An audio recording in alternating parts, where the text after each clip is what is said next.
When the far right and the far left agree on something, you know that it's rare. But what's shocking is that both Tucker Carlson and Bernie Sanders are saying the exact same thing right now, that young people just can't afford homes anymore. How true is this sentiment, and what's missing from the story? Now, look, when Republicans and Democrats both agree on something, it's obviously going to be a big voter issue. But we also know we're generally not getting the full story. My name's Travis Anderson. I work with both buyers and sellers across Minnesota and Western Wisconsin. And yet, this affordability crisis isn't just local, it's a national issue. So, today, let's take a deeper look at what's really happening. Be sure to hit the subscribe button as well. Let's talk about this housing crisis. Let's start by rewinding back to 1985, where the median household income was $23,000 and the median home price was $84,000, which is roughly 3.6 times income. Here's the kicker though, mortgage rates back in 1985 were 12%.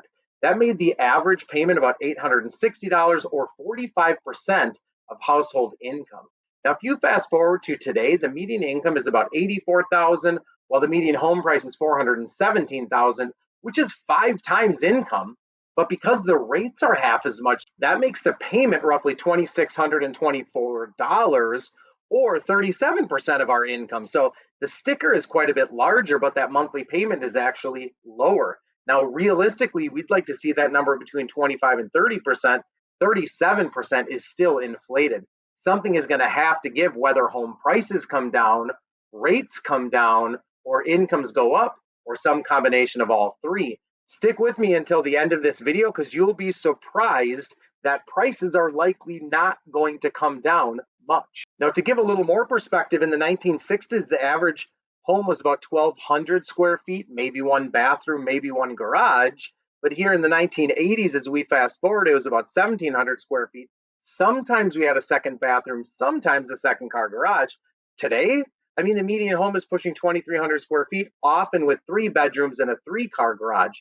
We're not just paying more for the homes, we're actually buying much more of a house, bigger, better, more features, which does come in obviously with a higher price tag. In a moment, we're going to discuss the 5 reasons that homes feel more expensive today than ever. But before we do that, one more bit of context. Historically, home prices in the United States have appreciated about 4% per year on average. Now, that's the long-term trend line, and even with all of the ups and downs, that we're actually pretty close to that number.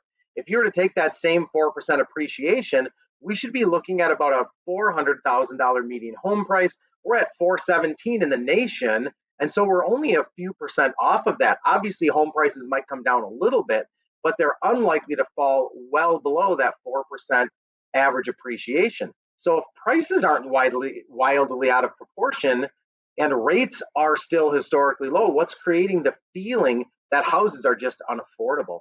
We're going to break down. Here are the 5 biggest reasons that homes are more expensive today in 2025, even if the numbers might say otherwise. Number 1, inventory. Inventory is still way below normal. By some estimates, we've underbuilt by 4 million homes across the United States. That shortage, it doesn't just drive prices up, it also means that buyers lose in some of their negotiating power. In most markets across the United States, sellers still hold the upper hand, which keeps prices hovering above that 4% trend line, and it makes every buyer feel like the negotiation is an uphill battle.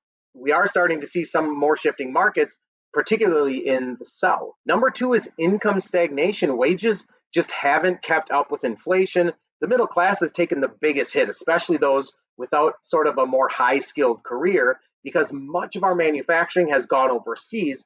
Even home prices historically are on track, but your paycheck just doesn't stretch the way that it used to. Number 3, interest rate hangover. During the pandemic, we had record low interest rates, which created an influx of buyers that we wouldn't have previously had, with prices spiking and millions more homes sold and closed between 2020 and 2023 that would have otherwise closed. And all those millions of home buyers are locked in to 3% interest rates. That, of course, is artificially keeping the supply lower than it rightfully should be, pushing prices up again and creating a more difficult negotiation. Number 4, property taxes and insurance. Something not mentioned previously when comparing the mortgage payments from 1985 to now, back then property taxes and insurance made up about 4% of our household income. Today it's double that, it's 8%. Now insurance is on a bit of a course correction after decades of replacing roofs and windows and siding that were already 20 years old because of a hailstorm for just the cost of a deductible. Obviously, we also have higher population and higher population in some of these catastrophic event areas, creating more claims than we've ever seen as well. All of this has driven the price of insurance drastically up. Don't even get me started on property taxes. They rarely go down.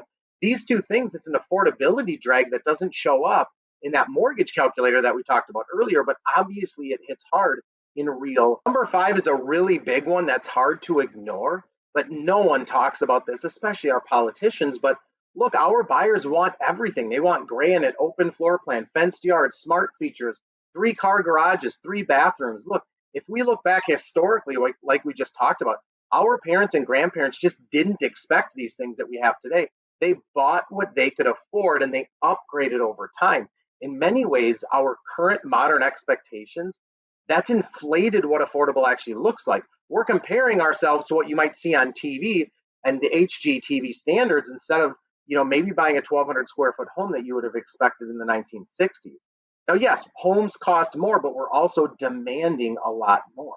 Now, of course, there are other reasons that housing feels more expensive, even if the numbers don't show it. Things like student loans, delayed marriages, higher child costs, zoning laws, modern building codes, inflation across all other things from groceries to gas. And obviously, let's not forget about those monthly subscription costs that didn't exist like 15 years ago. This all adds up to less money in our pocket to spend on our housing. So even with home prices on that 4% trend line, or at least close to it, our young buyers just feel more pressed than ever.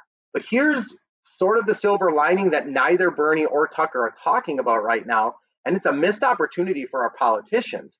And that's that real estate is still the greatest wealth builder for our middle income. It's a very reliable and long-term investment that most people should not overlook. It's not just about buying a house, it's about owning that appreciating asset, and it hedges against inflation and obviously builds equity over time. And yes, it might be harder to get into the game today, but the rewards haven't changed. In fact, they've even gotten better. So what does this mean for you if you're a buyer here in the United States? It means that you can buy, you just have to enter with a different mindset. Maybe it means you're buying a smaller home. Maybe you're buying a home further away from the city. Maybe you're partnering with a friend or a family member. Maybe it's a multi-generational home or a house hack where you rent out part of your home or part of that property to offset your monthly expenses. But waiting for the perfect market or the perfect rate usually means one thing: you're getting priced out by time. Because even if prices dip temporarily, which they might and they likely will, long-term appreciation will return right back to that 4% trend line. So don't wait for the market to change. Learn to win in the market that we have. Before we wrap this video up, remember next week I'll be breaking down the last 20 years of real estate to show what that's looked like in creating this crisis that we have.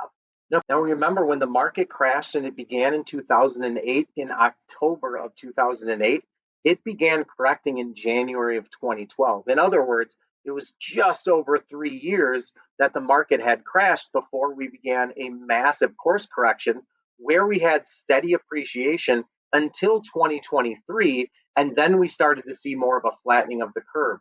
Now, here locally in Minnesota and Western Wisconsin, we've still seen sort of an average appreciation over the last couple of years, but we have seen other markets starting to kind of turn the other direction. But look, make no mistake, the market's going to correct itself and come below that 4% trend line, but it's going to get right back up there. And you don't want to be sitting on the sidelines watching the real estate values kind of fluctuate up and down, only to turn around 10 years later and see that you've missed out on all of that wealth building opportunity. If you've got questions, comments, concerns, do me a favor. Give me a call, shoot me a text, hit me up in the comments section. My name is Travis Anderson, and as always, all my best to you and yours.